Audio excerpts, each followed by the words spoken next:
Hey guys, welcome back to my channel, and it's Deb C, and the place to be, it's Deb C. Bloop, that's me. Boop, Deb C. I'm shocked. Hey guys, happy Saturday. I hope everybody is having a great day and a great start to the weekend. Hydrating with some water because it is in the low 90s today here in Western Pennsylvania. Now listen, you know I love me some Emily D. Baker, and that has gotten me into kind of not being obsessed with watching trials, but I do actually enjoy watching a trial, especially when it's with Emily D. Baker.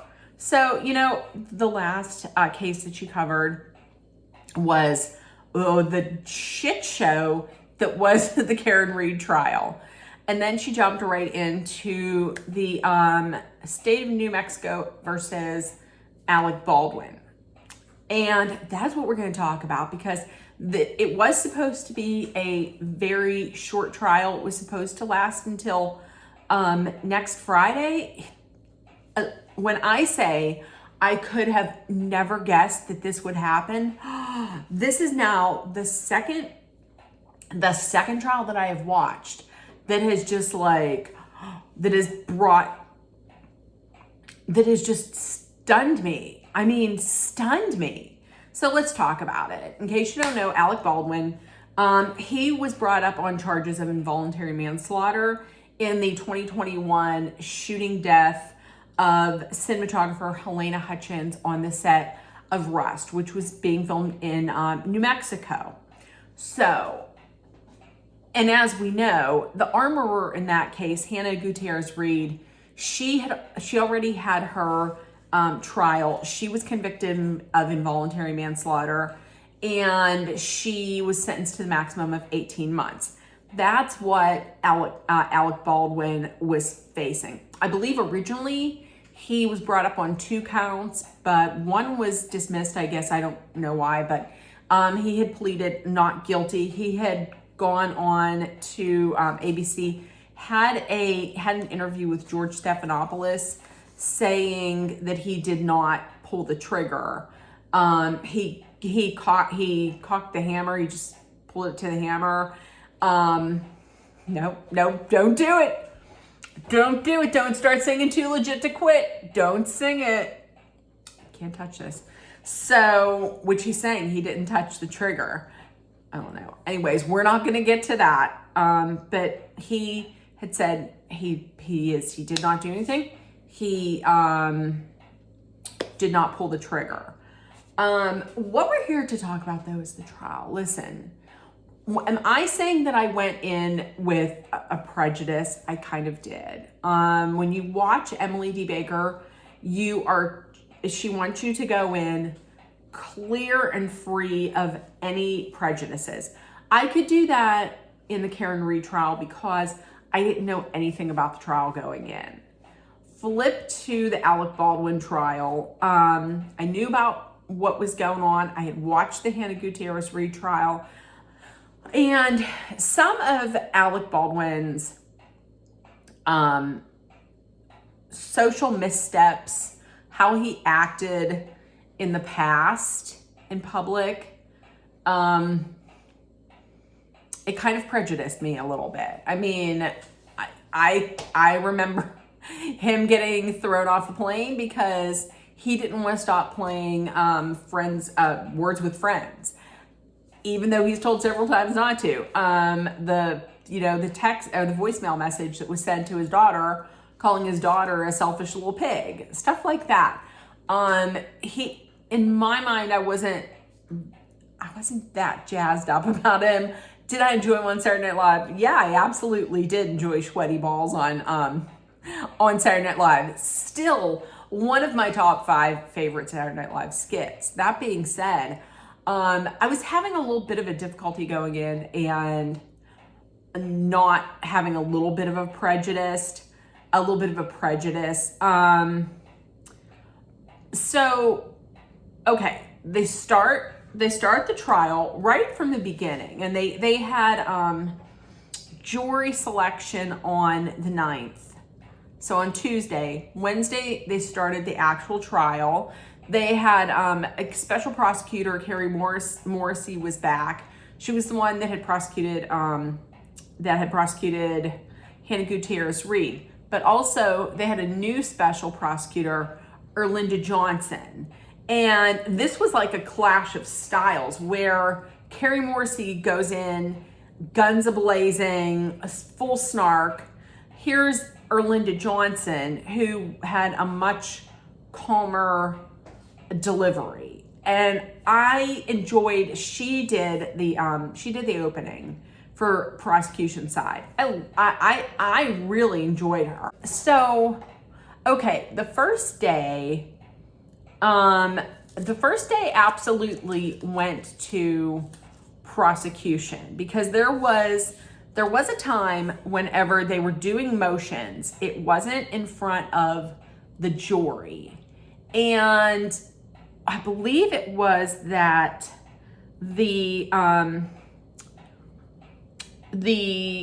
prosecution wanted information that was said by Baldwin during his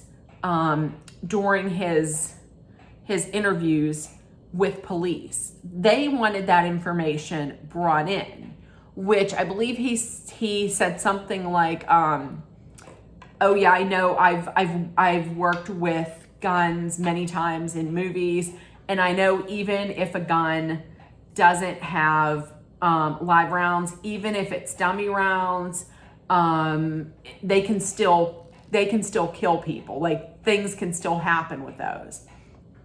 And prosecution wanted that in.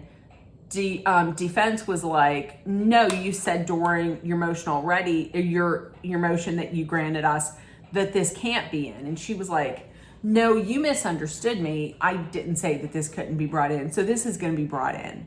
That was a big win for prosecution, and defense really seemed to be kind of the air taken out of them a little bit for that day. And see, that right there is the reason why a lot of people were like, he shouldn't have been tried. I'm kind of leaning a little bit more towards that he maybe should have.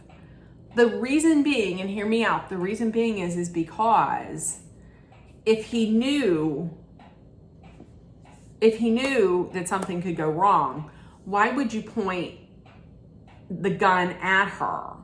And if he had done so many movies with guns and he was well aware of the safety precautions, why would you point it at her? Also, there was testimony on that day from the maker of the gun, an Italian gentleman. He testified that he made the gun, he tested it out several times, and then it was shipped over to America. The ATF then puts it through rigorous testing to make sure that it meets all the safety standards and guidelines.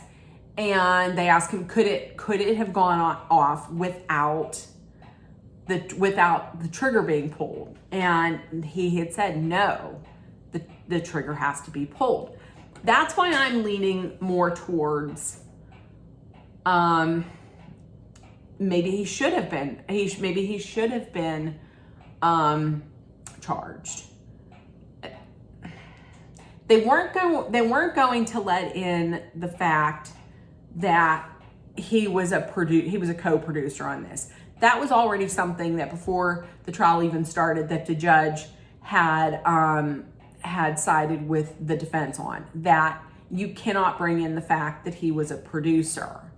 And now on the flip side, from what I understand, there's quite a few civil lawsuits against him and the other producers for like a lot of safety violations. From what I understand, there were so many safety violations, and maybe it was just a matter of time until something happened. But anyways, getting back to the trial. So listen, the craziest thing before yesterday, if anybody was watching, the nuttiest thing, I have never seen this in my life. I was sitting right here.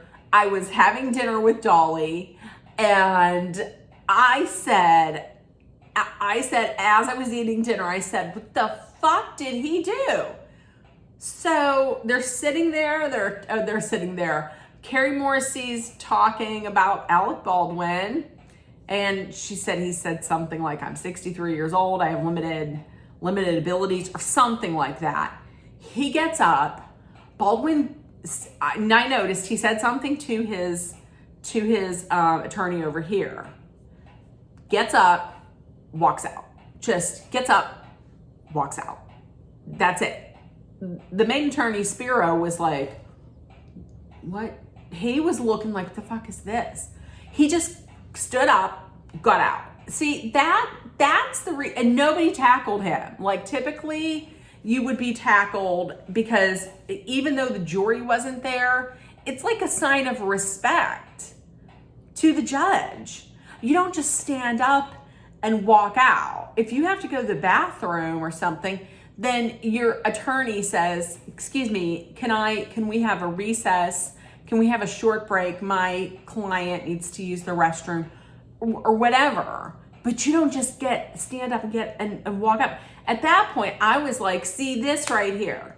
He thinks he's just above the law. Like he can just like it's his courtroom and he can just stand up and do whatever. I couldn't believe it. My mom even was like, he didn't get up and stand up and walk out, did he? I was like, he sure enough did. He stood up, he walked out, and everybody let him do it. He just walked out. I couldn't believe it. My mom was even like, that's disrespectful. And then walks back in, happy as a clam, like nothing even happened, with a coffee. I was like, are you fucking kidding me? This guy got some balls. Okay, so fast forward to the next day. And I was like, oh, well, I'm going to tell you, that was a bad day for the defense. I don't know how they're going to come back with this. Here's how they come back with it. His attorneys file a motion to dismiss the case, claiming misconduct by state investigators because they did not disclose evidence. Here's what happened. So on the day that the verdict came in for the Hannah Gutierrez Reed trial, Troy Teskey, who used to work for the FBI, a retired cop, he's also a friend of Thel Reed, who is Hannah Gutierrez's stepfather, and from what I understand, a legend in like the armory business, you know, for TV, for movies and for TV. So Troy Teskey, he walks into the police station and says, hey, I have this ammo and I feel like it is something that could be of interest in the Rust case. Here we go. Sits down with, I want to make sure that I get this right. Hold on a second. It still all comes together. We still got a few things. We got some timing stuff to work out. Wait. And I'm like trying to have a bit of, I think, my own process. We don't know. We don't want to listen to the bear. Okay. I believe he sits down with, crime scene investigator. I want to get it right because this woman on the stand was like, please don't call me that. Sits down with crime scene technician Marissa Popple, and says, hey, you know, you're the perfect person. I think you're the perfect person to talk to this about because you know about Rust. Oh, I know all about Rust and this and that. Gave this ammunition. Okay. They take the ammunition and they examine it, from what I understand, and then rather than putting it in the same file as the other Rust evidence, they don't. They put it in under a completely different case number, and it doesn't seem like they have any like supplemental that could attach the two of them, which appears as though they just hid it. So the defense had no idea that this had existed. From what I understand, this had happened many times before in this case, whereas defense couldn't get everything that was available as far as evidence. So there's this out here, and I'm thinking, wait a minute, I don't know that she's going to dismiss this. And it was either they wanted it dismissed, or if they weren't dismissing, then they wanted there to be a strong jury instruction against prosecution that this had happened. They did not want a mistrial. They wanted one of those two things. So they bring up the investigating officer, Officer Hancock. She gets up there. Listen, Popple, I think she was covering stuff up. Hancock gets up there. She was lying. She was covering stuff up. And she said on the stand that prosecution knew about this. Prosecution told me to put it under this other case number. Carrie Morrissey is like, I didn't do that. I don't know what she's talking about. I didn't even see this information until today and blah, blah, blah, this and that, which is a lie. Also, remember I mentioned Erlinda Johnson. Erlinda Johnson is the kind of person you want as a lawyer. Because listen, during this whole thing, because Carrie Morrissey was like, I will take the stand if you want me to. And at first the judge was like, you're going to take the stand. Yes, you absolutely are. And I was like, oh shit.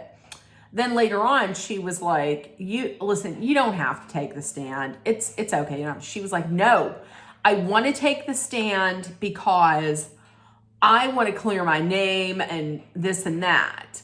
Never a good thing. Last time I was watching Emily D. Baker, she was like, that's good girl, that's danger, that's danger, that's danger. Don't do that. Don't do that.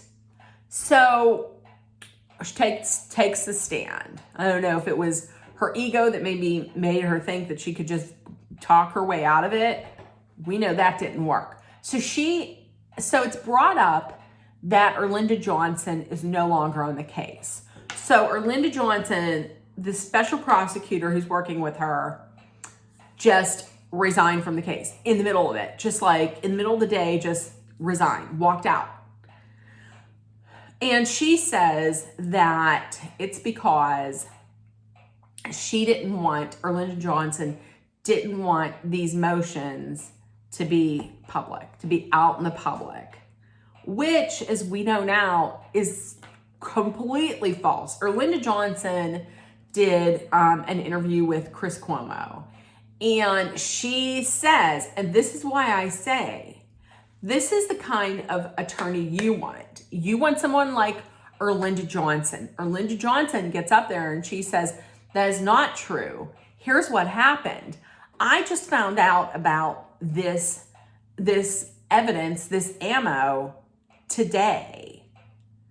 And it was apparent that it wasn't shared with the defense, which is against the law. I mean, that's one of the bases of a fair trial.